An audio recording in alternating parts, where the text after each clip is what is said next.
Hello बच्चों, let's see the question. The question says two cell X and Y are connected to a resistance of 10 ohm as shown in the figure. The terminal voltage of cell Y. Question में एक circuit दिया हुआ है, हमें ये cell Y का terminal voltage find करना है. की concept of the question is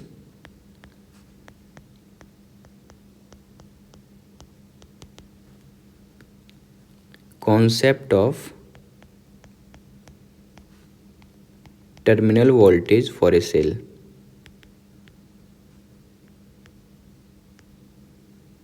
Voltage for a cell in charging and discharging condition.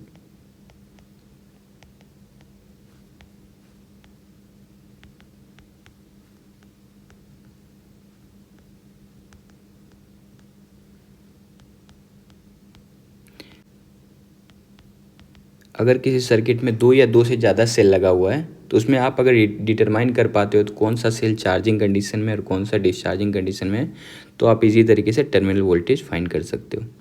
तो इसकी कॉन्सेप्ट की हेल्प से हम लोग इस क्वेश्चन को सॉल्व करेंगे. सबसे पहले आप देखोगे हर सेल में ईएमएफ और इंटरनल रेजिस्टेंस दिया हुआ है. तो अगर आप इसे ओपन करके इस सर्किट को बनाना चाहो तो ये सर्किट को आप कुछ ऐसा बना सकते हो. इसमें अगर डिटेल में लिखूं तो ये आप 6 वोल्ट का जो ईएमएफ का सेल है इसके साथ 2 ओम इंटरनल रेजिस्टेंस, तो आप एक इंटरनल रेजिस्टेंस अलग से कनेक्ट कर सकते हो. ये 6 वोल्ट ईएमएफ है और 2 ओम इंटरनल रेजिस्टेंस है. और वैसे ही दूसरा सेल जो है ये 4 वोल्ट ईएमएफ है इसका, और इसके साथ एक इंटरनल रेजिस्टेंस 8 ओम का आप कनेक्ट कर सकते हो. ये 8 ओम और ये 4 वोल्ट.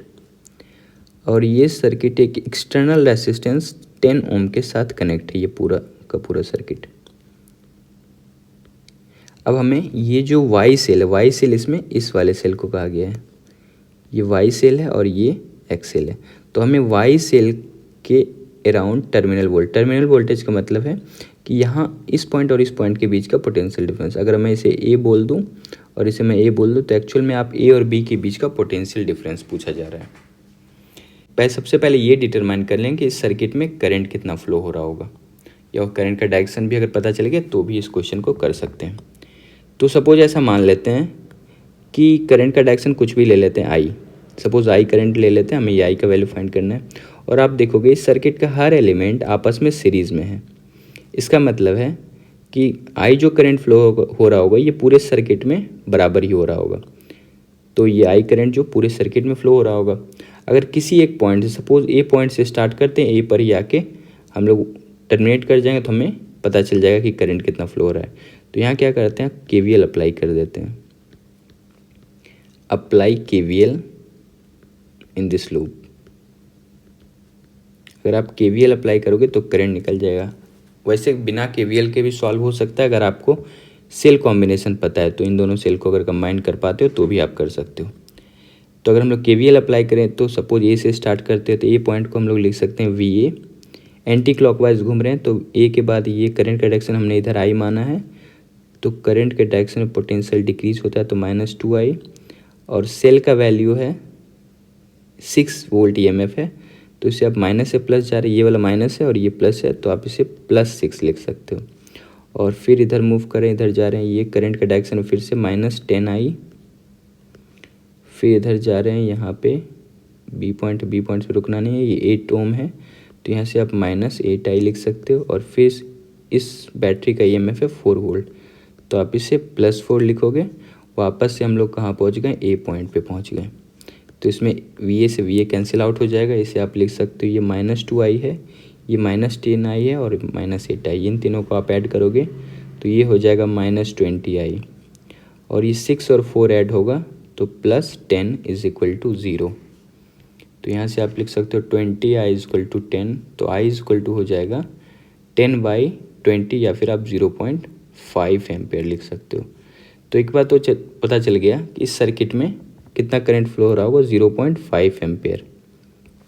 इस सर्किट में ये जो करंट फ्लो हो रहा होगा ये 0.5 एम्पेयर फ्लो हो रहा होगा. अब हमें टर्मिनल वोल्टेज यानी यहाँ से लेकर यहाँ तक के बीच का पोटेंशियल डिफरेंस, ए से लेकर बी तक के बीच का पोटेंशियल डिफरेंस फाइंड करना है. तो इसमें आप कैसे कर सकते हो, ये जो 4 वोल्ट और 8 ओम का रेसिस्टेंस है इसमें हम लोग क्या करते हैं, ए और बी के बीच में केवीएल लगा देते हैं. तो यहाँ पे आप लिख लो apply KVL in between point A and point B. तो ए से बी अगर हम लोग मूव करें, सपोज यहाँ से आप ऐसे मूव करो या बी से ए भी मूव कर सकते हो। तो ए पॉइंट को मैं लिख रहा हूँ वी ए। उसके बाद ये 4 वोल्ट का बैटरी आया है, तो इसे आप प्लस से माइनस जा रहे हैं तो आप इसे -4 लिखोगे। फिर अब देखो करंट का डायरेक्शन राइट से लेफ्ट है, इधर आ रहा है, और हम लोग अपोजिट मूव कर रहे हैं, तो आप इसे लिखोगे प्लस आई आर, यानी प्लस आई का वैल्यू है 0.5 और आर का वैल्यू है 8 इज इक्वल टू हम लोग कहाँ पहुँच गए वी बी पे। तो यहाँ से आप वी ए और वी बी को इधर लाओगे -VB, और ये सब वैल्यू को अगर उधर भेज दें तो 4 उधर जाएगा, -4 उधर जाएगा, +4 बन जाएगा, और ये 0.5 × 8 ये 4 हो जाएगा, ये भी उधर जाएगा तो -4। तो आप देखोगे 4 कैंसिल आउट होके 0 वोल्ट आ गया।